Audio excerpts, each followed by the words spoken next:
sémantique est l'adjectif qualificatif qui vient du mot sens, signification. Il faut qu'il y ait une interprétation de sémantique. Sinon, s'il s'agit de dégager les éléments dans un texte pour les donner, on fait de la lecture expliquée. Et en quatrième, vous avez étudié des textes que vous n'avez jamais vus un jour.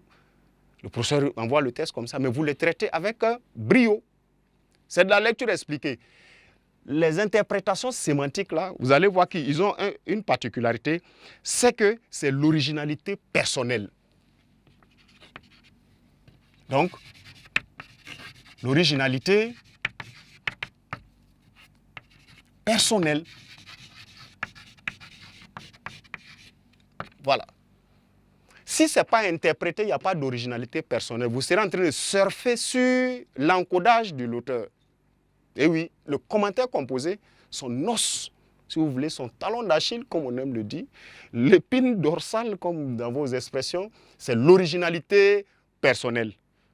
Si je dis que la terre est bleue comme le ciel, quelqu'un va dire que le ciel est orange comme la terre. On ne dira pas à qui que ce soit qu'il ment. On va regarder maintenant l'interprétation que chacun donne. C'est ça qui fait la différence du commentateur. Le commentateur ne ment pas. Il se débrouille pour justifier ce qu'il affirme. Et pour décortiquer ce qu'il ressent, n'est-ce pas, dans une expression donnée en tant que telle. Sinon, pourquoi on n'allait pas dire simplement que le ciel est orange comme une orange? Là, au moins, on est fidèle. Ou le ciel est rond comme une orange, à la limite. Mais quand on dit le ciel est bleu comme la terre, où est le lien? Vous voyez? Mais c'est peut-être pas dit dans un contexte, n'est-ce pas, isolé comme ça. C'est dit vis-à-vis de quelque chose. L'interprétation, le décortiquage de ce sens-là, de cette signification cachée-là, ça qui fait l'originalité personnelle sur laquelle on va se retrouver être nommé. Et enfin, ne jamais sortir d'un texte à commenter. Voilà. Les deux autres exercices-là induisent en erreur, surtout encore quand on était dans la discussion. Vous jouez avec et l'envie d'exprimer vos bagages de lecture, vos connaissances, vos cultures générales. Vous allez faire, pour une rare fois de l'histoire, un hors-sujet en commentaire composé. On ne sort pas d'un texte à commenter. Sorte combien, ne jamais sortir du texte. On ne sortira jamais du texte. Et là où on est autorisé à sortir du texte, quand on va y arriver, je vais vous le signifier. En note de synthèse, qu'est-ce qu'on a à tout ça? Je vais mettre note de synthèse. Tout ce que je viens de dire, en passant par le commentaire composé dans son approche définitionnelle, à ses ressources de travail, sinon à ses supports de travail, à ses objectifs, ce qui vous est demandé, et au fait, les exigences qui vous sont posées, vous vous rendez compte que dans une définition terre à terre, le commentaire composé, c'est un beau mensonge, cohérent. Donc, vous ne viendrez pas pour dire la vérité dans un commentaire composé.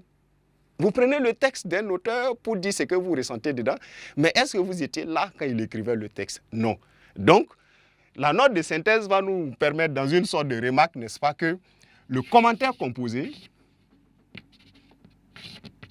est comme un beau mensonge,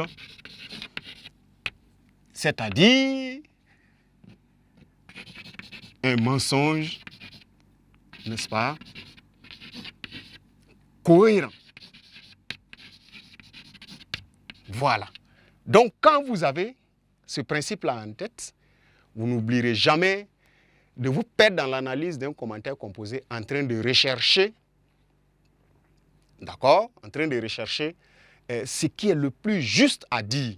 Il n'y a pas ce qui est plus juste à dire, il y a la bonne manière de dire.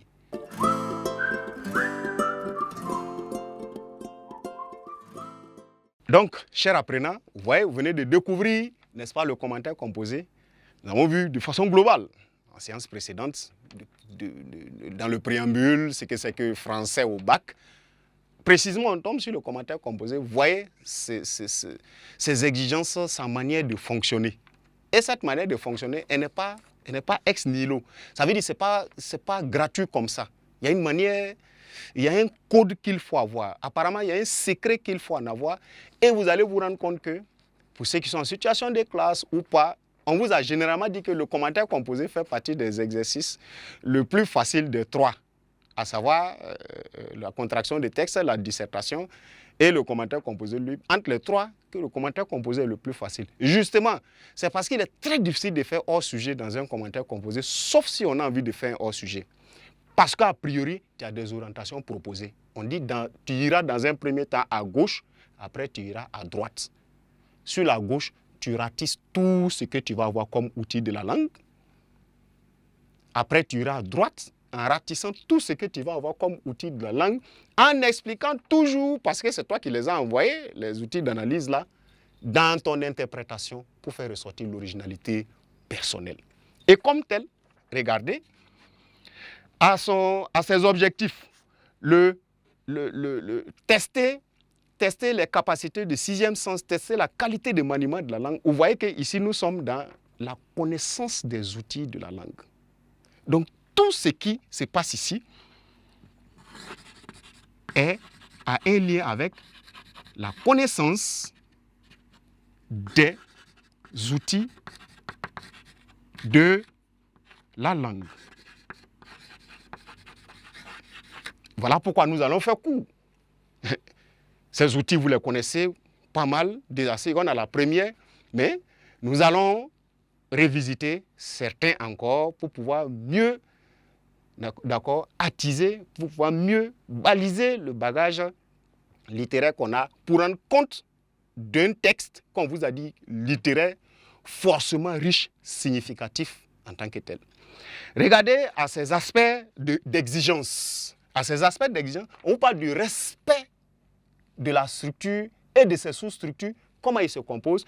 Nous sommes en ce moment dans le cas de la méthodologie. Voilà. Méthodologie, parce qu'il y a une méthode qu'il faut adopter, sinon nous ne sommes pas les plus sorciers en commentaire composé. D'autres peuvent le faire sans avoir fait notre cours. Et quelle différence faites-vous entre celui qui sert son café dans une tasse, il y met de l'eau, du sucre, qu'il le remet avant de boire, et celui qui le fait directement dans sa bouche? L'autre ne suit pas de méthode. Or, la finalité, le café se retrouve dans le ventre de chacun. Et en dernière remarque qu'il faut avoir, regardez à sa partie interprétation sémantique. Ici, dans l'originalité personnelle, là, nous allons exprimer ça, appliquer ça, découvrir ça à l'étape d'application. Voilà pourquoi je vous disais que notre analyse va aller sur 3 séquences. Nous sommes déjà dans la première séquence, découverte, ainsi de suite, de l'exercice, le commentaire composé. Nous allons nous rabattre dans la méthodologie, mais avant, la connaissance des outils de la langue. Quels ingrédients il faut avoir pour, en griffe, aller préparer une source de commentaire composé? Quand on a réuni tous ces ingrédients, on procède comment? Lequel on met? Qu'est-ce qu'on fait d'abord? On allume le feu, ou bien c'est quand on a tout fini qu'on allume le feu, ou bien c'est quand on a commencé à manger qu'on allume le feu? Vous voyez, ça c'est procédural, une démarche.